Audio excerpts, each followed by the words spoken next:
Hey folks, welcome back to American Agenda. You know, the stock market today not having a good day. Now, it's had quite a run, as you may be aware, but today the Dow is off right now 823 points, almost 3%. The Nasdaq's down over 500, almost 600 points, and that's almost 5%. In one day, that's quite a move.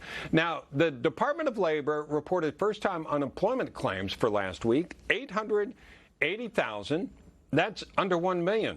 That's a good thing. You could call it an accomplishment because it's going back to March. We've seen it started with 3 million and 6 million, and now we're at least below 1 million. Is it the beginning of a recovery? Here to weigh in, our A-plus panel for the day, editor-in-chief of HerMoney.com, Katherine Tuggle, and former director of the SEC Division of Investment Management, Norm Champ. Katherine, what's getting your attention today? The action in the markets or the numbers you saw? All of it. I mean, we seem to be in this economic tug of war during the time that we are in a critical juncture in the economy's recovery. On one hand, we have the stock market that was doing well until yesterday.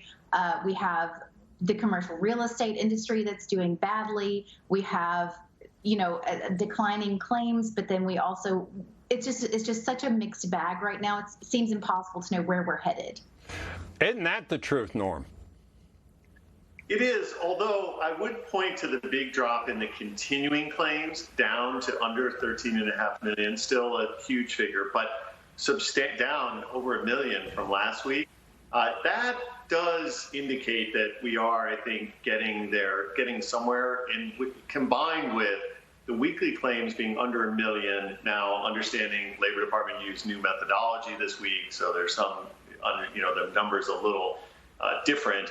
But still, I think the 13.3 on the continuing claims is very encouraging, down substantially. Yeah. Let me ask you about that, though, because when it comes to the whole workforce, there may be people claiming on insurance, continuing claims, the 13 million you talk about.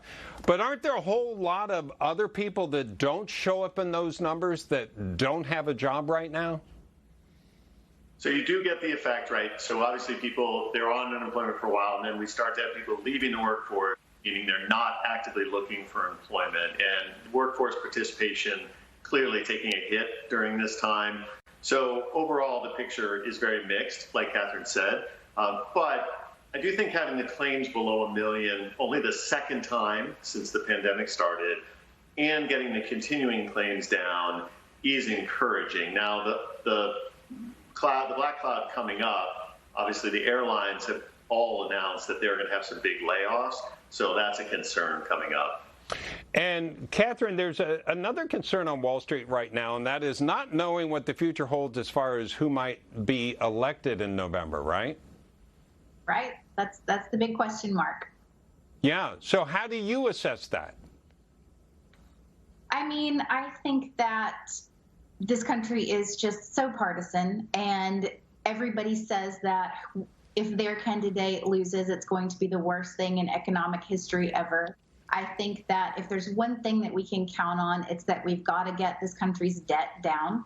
The country's going to exceed the GDP as of October 1st.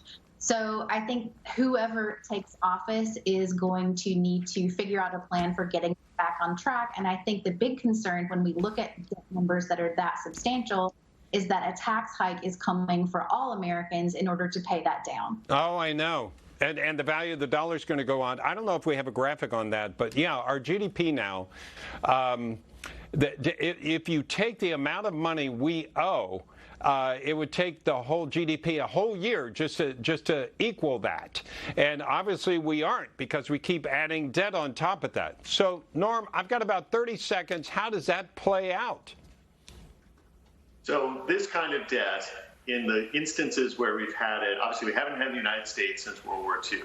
Japan has been laboring under this kind of debt for decades now. What it's done is it has depressed growth, and that is the biggest concern, because we need growth in order to pay the debt off. We need growth to get everyone back to work.